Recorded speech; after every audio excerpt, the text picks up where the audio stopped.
masamang epekto yan pagkatapos yung alak.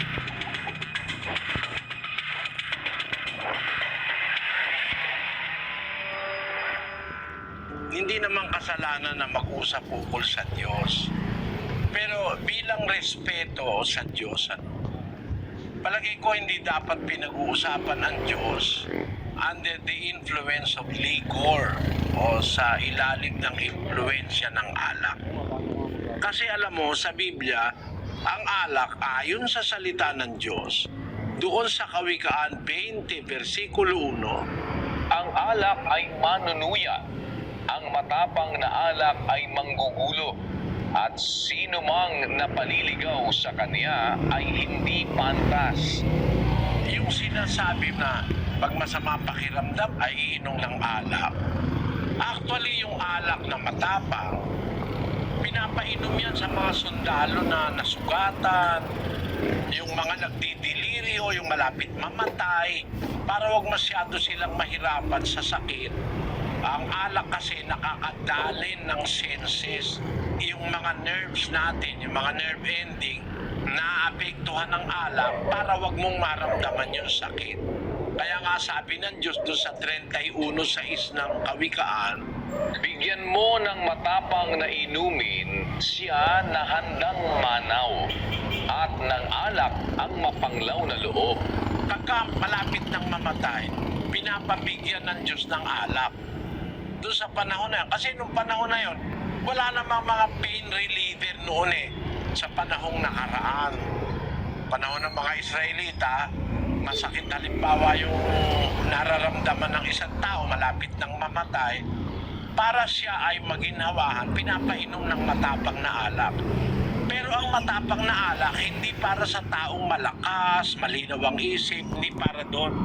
Guguluhin ng alak ang isip mo kasi ang sabi sa Biblia, ang alak ay manuluya, ang matapang na alak ay manggugulo.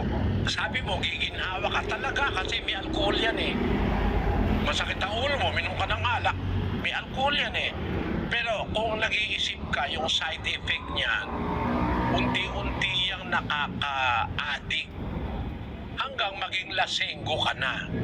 Basahin natin ang 23:31 ng Kawikaan. Huwag kang tumingin sa alak pagka mapula, pagka nagbibigay ng kanyang kulay sa saro. Sa huli ay kumakagat ito na parang ahas at tumutukang parang ulubong. Ang iyong mga mata ay titingin ng mga katuwang bagay, at ang iyong puso ay nagbabadya ng mga magdarayang bagay. Oo, ikaw ay magiging parang nahihiga sa gitna ng dagat, o parang nahihiga sa dulo ng isang palo ng sasakyan. Kanilang pinalo ako, iyong sasalitain, at hindi ako nasaktan. Kanilang hinampas ako, at hindi ko naramdaman. Kailan gigising ako?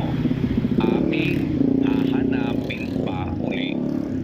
Paglasing ka na, paluin ka man, sabi mo, hindi ako nasaktan. Hinampas ako, hindi ko naramdaman kasi wala ka nang pakiramdam dahil kargado ka ng alkohol Ano ang mangyayari? Kailan ako gigising? Aking hahanapin pa uli. O addicting yan Kaya yung mga manginginom, pag nakakita pa lang yun ng baso ng alak naglalaway na yun Addicting kasi yan, parang droga yung alak At pagka gano'n na ang estado mo, na ang alak ay namamayani na yung epekto niya sa katawan mo, bandang ulo yan, basag ulo ang haharapin mo niyan. Sisirain niya ng baga mo, sisirain niya ng atay mo, sisirain niya ng bato mo. Imbis mabuhay ka ng 50, siguro hanggang 40 ka lang, patay ka na. Pagka talagang addicted ka na dyan sa alak. Alam mo, yung alak lagi kanyang aanyayahan Aanyayahan kanyan. Panira yung alak Dalawa lang ang bagay na nakakasira sa hari. Alak at babae. Ayon sa Biblia, sa isang talata ng Kawikaan 31:1. Ang mga salita ng Haring Lemuel, ang sanggunian na itinuro sa kanya ng kanyang ina. Ano anak ko? At ano o anak ng aking bahay bata? At ano o anak ng aking mga panata? Huwag mong ibigay ang iyong kalakasan sa mga babae o ang iyumang mga lakad sa lumilipol ng mga hari. Hindi sa mga hari o Limuel, hindi sa mga hari ang pag-inom ng alak, ni sa mga pangulo man na magsabi, saan nandoon ang matapang na alak? Si Haring Limuel, sinabihan ng nanay niya, huwag mong ibigay ang iyong kalakasan sa mga lumilipol sa mga hari. Isa sa mga panlipol ni Satanas sa hari, alak at saka babae. Kaya kapatid, no, ang alak, kahit sa ano mong paraan suriin, nakakaramdam ka kamo ng ginhawa, okay yun. Pero yun ay pansamantala. Pero pagkatapos na halimbawa ng mahabang inuman, yung naginhawahan ka, masakit naman ang ulo mo dahil may hangover ka eh. Sabi nga doon sa 23 ng Kawikaan, ulitin mo nga yung kapatid na Daniel sa 23:31. Huwag kang tumingin sa alak pagka mapula, pagka nagbibigay ng kanyang kulay sa saro. Sa huli ay kumakagat ito na parang ahas at tumutukang parang ulupong. Sa huli, pagkatapos ng inuman, ay naku, masakit ang ulo mo. Kumakagat na parang ahas, tumutukang parang ulupong. Merong mga masamang epekto yan pagkatapos yung alak. At hindi nga lang yung sakit ng ulo, kundi yung paga mo, yung atay mo, yung bato, masisira yan dahil sa alak.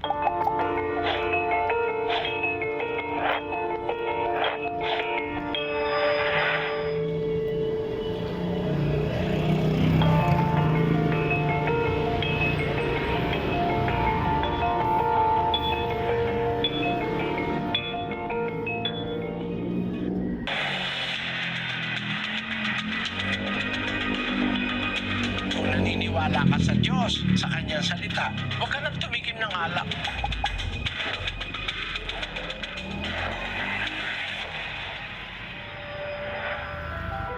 Alam mo ba kapatid ang nagagawa niyang alkohol? Yung alkohol, yan ang dahilan ng mahigit 500,000 taong namatay noong 2013. Dahil doon sa tinatawag na mga road accidents na gawa ng alak. Walang mabuting bunga yung matapang na alak eh. No? Basahin natin ito. Deaths caused by alcohol 2013, 554,467. Deaths caused by alcohol in the world, sources and methods. Mahigit na kalahating milyon tao namatay noong 2013 dahil sa alak. Mga panggaan sa highway, kahit na nga ikaw ay mahusay magmaneho, pag ang makakasalubong mo lasing, iiwas ka na aanuhin ka pa. Kaya kapatid, ikinalulungkot ko yung alak, hindi aprobado ng Diyos ang paggamit niyan.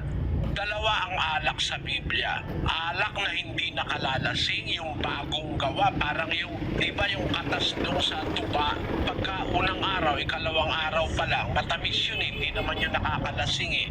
Pwedeng uminom tayo noon. O kaya yung mababa ang alcohol content. May mga silbesa kasi, 4% lang, yun hindi nakakalasing yun. Basta huwag ka lang iinom ng marami.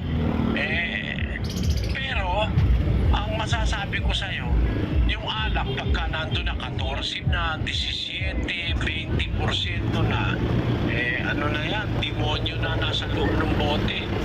Kasi yung espiritu niyan talagang pampaaksidente, pampabasag ulo, pampalakas ng loob, pampaalis ng hiya. No? Pag ang tao lasing na, wala nang hiya eh. Kasi nga kahit senador ka pa, kahit presidente ka pa, paglasing ka na, ay naku, para ka na rin lang bagamundo, para ka na rin lang walang karangalan. Alam mo kapatid, ang dapat mong gawin mula ngayon, kung naniniwala ka sa Diyos, sa kanyang salita, huwag ka nang tumikim ng alak. Kasi ako ganun eh. Nang itigil ko ang alak, isang pagkakataon lang sabi ko sa Diyos, hindi na po ako iinom. Hindi na ako uminom.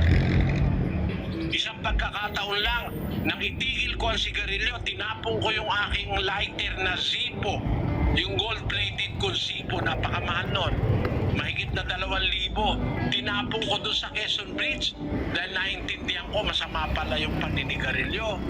Napakaraming perwisyo sa katawan, ayaw ng Diyos yun. Sabi ko sa Diyos, di na po ako magsisigarilyo. Mula nun hanggang ngayon, di na. Huwag kang papatukso. Pag sinabi mo ayaw mo na talaga, kahit alukin ka, pilitin ka, suntukin ka pa, huwag ka nang uulit. Yun ang dapat mong gawin. Kasi kung di mo gagawin ganon, tatawagin ka uli ng tatawagin ng demonyo para isang barkadahan kayong lasenggo. Kahit pag-usapan nyo pa ang Diyos, puro naman kayo lasenggo, imbis matuwa ang Diyos, nagagalit sa inyo.